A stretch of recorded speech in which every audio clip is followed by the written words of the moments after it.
How could an entire family sleep through a blizzard in a thin hide tent without freezing to death? Imagine standing on the Great Plains in the middle of January.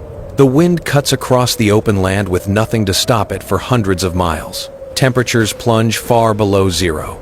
Snow, drifts, swallow the earth. A modern camper with expensive gear might survive a night or two. An unprepared traveler could die before dawn.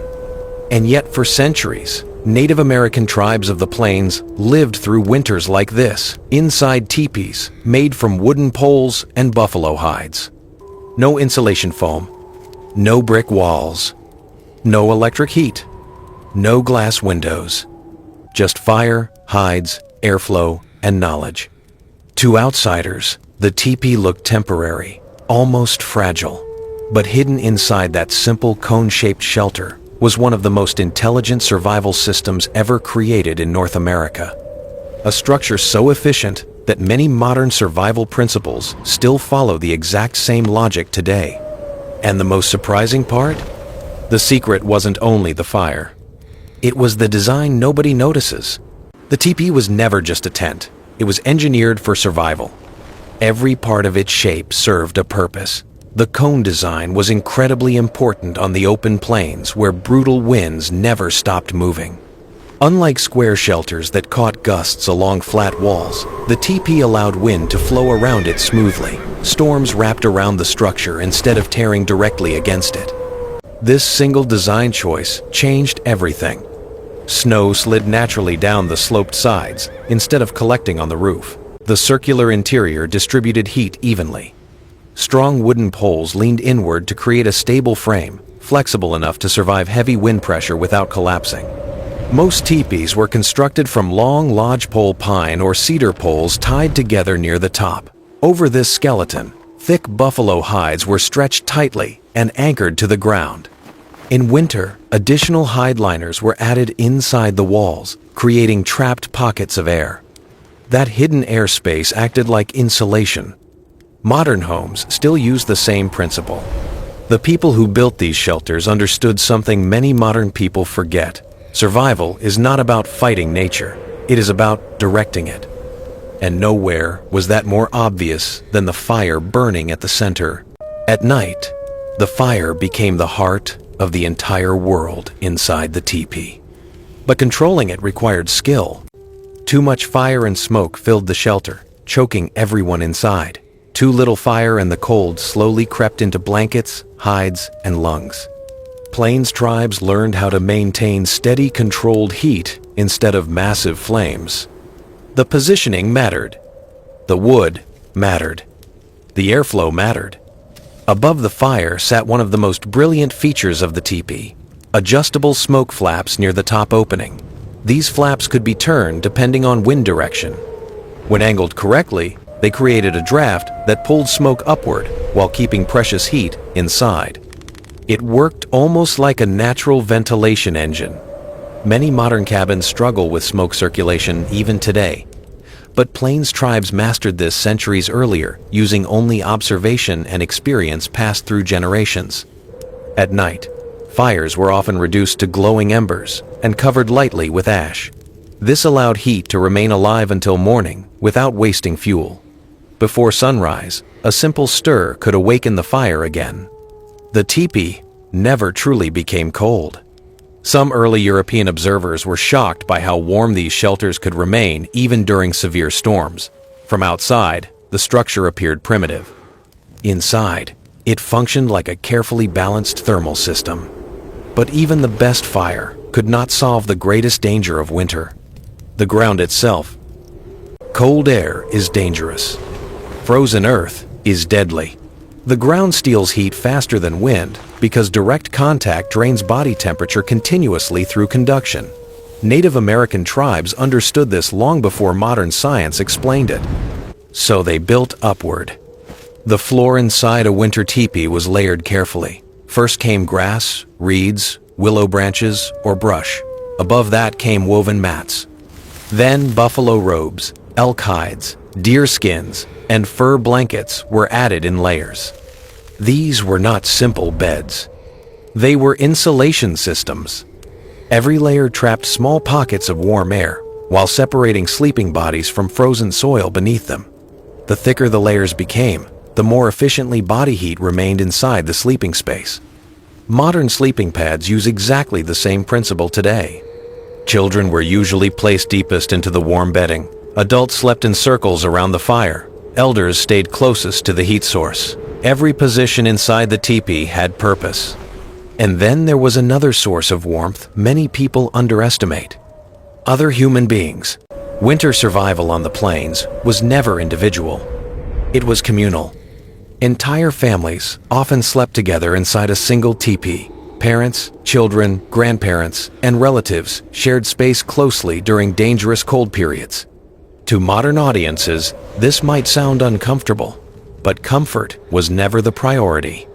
Heat was. Human bodies generate enormous warmth when gathered together in enclosed spaces. Combined with the insulated walls and controlled fire, a sleeping family could dramatically raise the interior temperature of the shelter. Infants were wrapped tightly in fur and protected between adults. Smaller children stayed near mothers or grandparents. Elders remained close to the fire, where heat was strongest. Even dogs sometimes contributed warmth inside winter shelters. The teepee became a living system where every person helped everyone else survive. Today, survival experts call this shared thermal retention. Plains tribes simply called it life. And yet one of the smartest features of the entire structure remained almost invisible. The walls themselves were breathing. One of the greatest misconceptions about teepees is that they were sealed shut. They were not.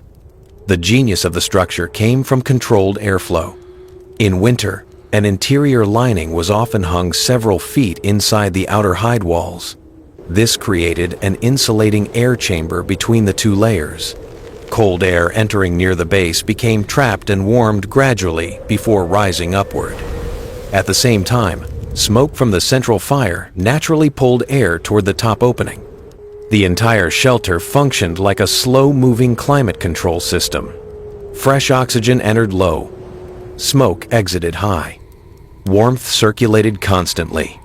During storms, smoke flaps were adjusted carefully according to wind direction. Experienced families understood exactly how weather interacted with airflow. A small change in flap angle could transform the interior environment completely. In summer, the lower edges of the hides could be raised to increase ventilation and cooling. In winter, everything was sealed tightly against snow and wind. The teepee adapted with the seasons.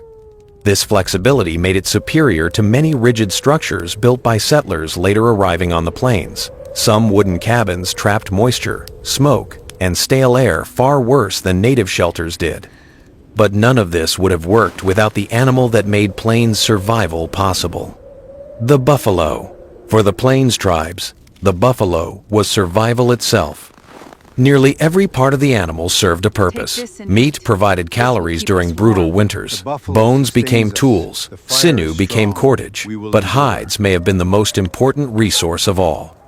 Buffalo hides were incredibly effective against wind and cold. Thick winter hides with fur attached acted as natural insulation layers far superior to thin cloth fabrics used by many early settlers. A single hide could block freezing wind while trapping warmth inside the shelter. Inside the teepee, people wore layered robes made from buffalo, deer, elk, and other animal skins. Fur trapped warm air close to the body while resisting moisture and wind. Even partially damp hides often retained warmth better than woven fabrics. This mattered enormously during snowstorms and freezing nights. To the tribes of the Great Plains, buffalo were not just animals. They were shelter, clothing, blankets, fuel carriers, tools, life itself. And in winter, survival often depended on how efficiently every single resource was used. Nothing could be wasted. The greatest survival tool inside the teepee was not the fire. It was knowledge. Children grew up learning how to read weather patterns, manage airflow, maintain embers, prepare bedding, and position hides correctly. Survival knowledge was passed down constantly through observation and experience. People understood where to place the entrance based on prevailing winds, They knew how to anchor the structure against storms. They recognized dangerous changes in smoke behavior that signaled airflow problems. Every winter became a classroom. This knowledge was especially important during blizzards. Severe storms could bury shelters under snowdrifts, while temperatures plunged into deadly ranges. Families learned how to maintain interior warmth even when fuel became scarce. And unlike modern society, they could not rely on emergency rescue. If the system failed, people died. That reality forced innovation. The teepee survived for centuries not because it was primitive, but because it worked extraordinarily well in one of the harshest environments in North America. And strangely enough, modern survival science keeps rediscovering the same lessons. Look closely at modern cold weather survival gear, and you will see echoes of the teepee everywhere. Layered insulation, ventilation control, thermal air gaps, ground separation, heat retention, shared body warmth. The principles never changed. Modern mountaineers use insulated sleeping pads because frozen ground steals body heat. Arctic jackets trap warm air exactly like layered fur robes once did. Ventilation systems in winter tents still balance oxygen flow against heat loss just like smoke flaps did centuries ago. Technology improved, but the science stayed the same. The Plains tribes understood winter not as an enemy to defeat, but as a force to work with intelligently. Their shelters used physics, airflow, insulation, and communal survival strategies so effective that many remain relevant even today. And perhaps that is the biggest misunderstanding modern people have about ancient survival. We assume old cultures lacked sophistication because their technology looked simple. But simplicity is often the final stage of mastery. So how did Native Americans sleep inside teepees without freezing to death? Not through luck. Not through toughness alone. They survived because they mastered principles modern people rarely think about anymore. Insulation, airflow, layered warmth, fuel control, community, and adaptation to nature, instead of resistance against it. The teepee was not a crude shelter standing against winter. It was a carefully refined survival machine shaped by centuries of experience across the Great Plains.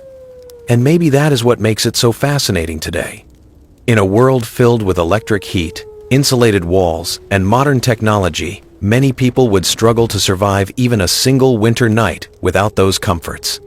Yet entire generations once endured storms, blizzards, and deadly cold using knowledge carried in memory rather than machines.